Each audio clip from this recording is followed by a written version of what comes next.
Day 15 of the 30-day challenge, where we're supposed to speak for 1 minute at the very least, and at least one of the 30 days has to be 60 minutes in a row. Just came out of hiking again. Got my glare wear on. This is not to look cool. Obviously, I don't look cool. If I look cool, then maybe it was to look cool. But since I don't look cool, this is not to look cool. This is to protect my eyes, to continue off that similar theme from these last few recordings. And as I was walking in the woods, I started thinking about the recordings that I've made so far and how I want to get a little more focused. Not necessarily for this series. This was a challenge. This is just to practice speaking off the cuff and to be somewhat interesting to listen to, if possible, if at all possible, right? But I started thinking about getting a little bit more focused with a podcast that I've had in me for as long as I can remember. I've wanted to do, you're watching this. Have you ever thought about making your own podcast? And what stopped you? If you have thought about making a podcast, has this ever crossed your mind? I just don't know how much or how little to share, and I've got so many different things that I want to talk about that I don't know if I'd be able to rope them all in and have something linear. Or maybe, I don't know if I have enough content in me. Maybe I would start doing a couple episodes and I'd run out of material. That's a little bit scary too. There's so many podcasts out there that have only 1 or 2 or 3 episodes and an intro episode that says, hey, this is what I'm going to be talking about. This is the frequency you can expect it to be. And this is what you can get out of it, right? That's the usual hello and goodbye, the birth and death of the podcast. When you say what it's going to be about, you commit it, you commit action to producing it, and then run out of steam or life gets in the way or whatever. Well, you're not alone. If you feel that might be you, and that's stopping you from creating a podcast because you don't want to be like all the other numbers out there, you're not alone. My concern lately with the videos that I've been producing, and I apologize for the glare, there's quite a bit of glare, I can see it, even with these glare wares, but my concern has been that I want to be focused because my biggest interest in life is to be able to share my musical stories. If you know me at all, you know that I've constantly had musical stories bouncing around in my head since I was 5 years old. I'm a big fan of music videos. I love creating them. I love writing lyrics. I love music. I love singing. I love performance. I love symbolism. I love making you think. I love making me think. And I want to be able to do that. So if I'm going to do a podcast and I've identified what it is, my true mission in life, that I want to do those things, those musical stories, and share them, and I want to be able to inspire people with those to take action, specifically embracing your past so you can rewrite a future full of hope, purpose, and possibility. That's my tagline. But generally, just to inspire people, regardless of whether or not you've had a difficult past or not. Just inspiring people is exciting to me. I've been inspired by you. Let me inspire you back. But anyways, without digressing further, if that's what I want to do, then I really need to make sure that I'm not distracting myself. Just like I was talking about the looking at screens and getting lost in distraction, this rat hole of the internet that you go in thinking, oh, it's just going to be a few minutes. I'm just going to look up one thing. I'm going to learn it really quickly and then I'll get it done. I'll use the knowledge to get something that specifically I have in mind and get it done. And then it doesn't get done. But then 10 other things get done that you didn't really mean to get done. But the internet keeps calling you and telling you to do all these things. Well, the podcast idea is no different. It can seem really exciting and glamorous to do it, but it can be such a distraction from what you want to achieve in life if you're not laser focused about what that is and how the podcast can better serve that mission. All right, so if I have identified my mission as inspiring people with my musical stories and specifically the embracing your past so you can rewrite your future, then I better use podcasts to do just that. And so far, there's a lot of life lessons that I've learned and I've been sharing as I go along with these videos. But my truest calling has not been to talk about everything that I've been talking about. My truest calling has been to really go through my entire life as it relates to the music that I've created and the visuals that I've created since I was a kid. So I think what I'm going to do is I'm going to get really laser focused about that, because the overarching picture, the 10,000 foot view that I have, is to be able to, first off, let me back up and say, I've only created one single that's publicly available out there.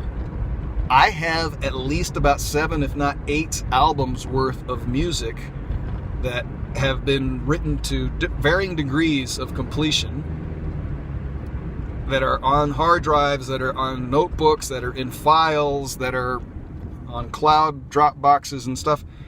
I want to rope all that in. And I want the podcast to enable that. The creation of all those albums that have been, until now, mostly up here and then filed away in the nethers of my world physically somewhere. So the kinds of podcasts that I think will best achieve that are the ones that align themselves the best with those albums. And I say if you know me a lot because I don't want to assume, but again, if you know me, you'll know that I view my life through the lens of a trilogy.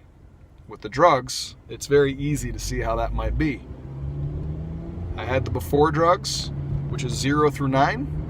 And then during, a very holocaustic, sorry for that word, but it was that damaging, 26-year period of my life until age 35. And then after drugs, which is, age 35 until today.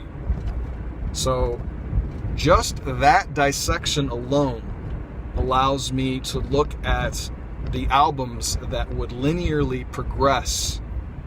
And there's a lot of stories behind the creation of them, which, they haven't all, really, most of them have not been created other than up here, but their mental birth, the things that stopped them, the friendships that were had, the friendships that were lost, the people that were instrumental to my appreciation of this world, the most inspirational mentors that I've had, and the biggest a-holes. I like making it very across the board.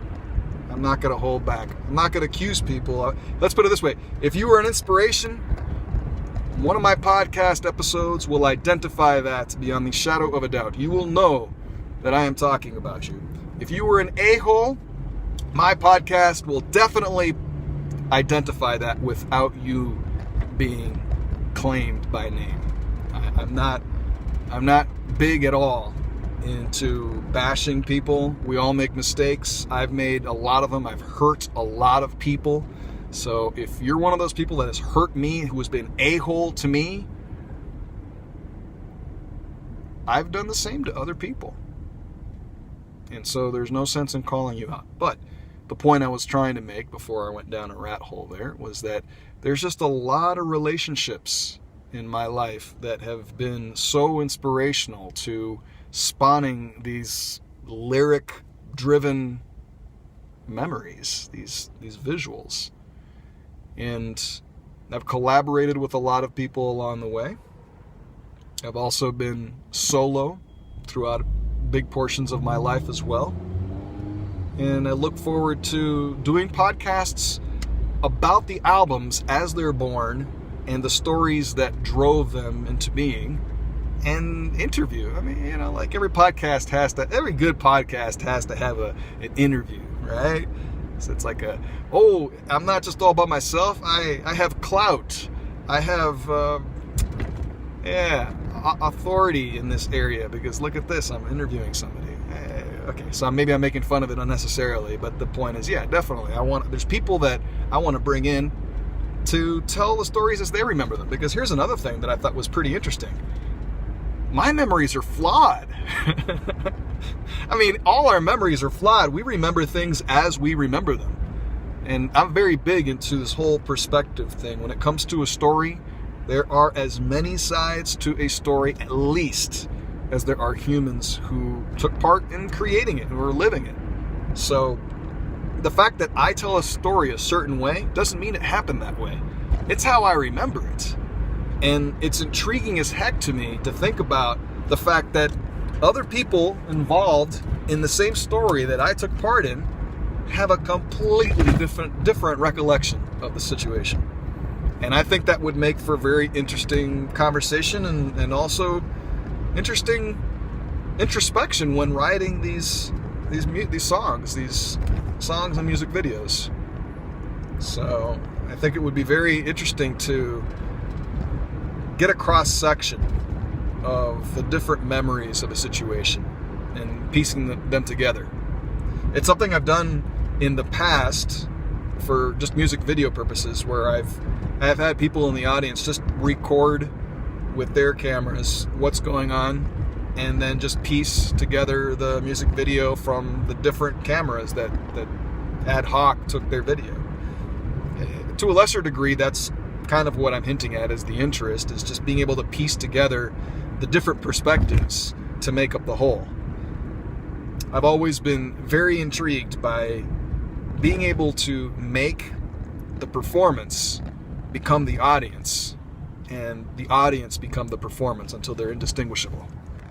And with technology, and specifically mobile apps, which, if you remember from a previous episode, I said I can't stand developing software, because I used to until standards fell apart. But if the software is interesting enough to write, and it will elevate the music and the community, and it will actually continue working because we're all agreeing on the kinds of protocols and standards we're using, then yeah, that all of a sudden software would be really interesting to get engaged in again.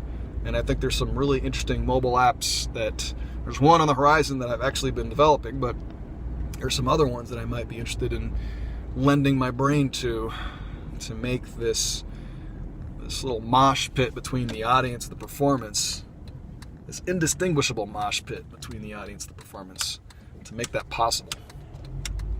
So I started off talking about podcasts, and I'm still talking about podcasts, just kind of extemporaneously extrapolating from what the podcast might actually cause us to talk about and create. Hopefully that was helpful. I am home now, and I'm about to switch gears.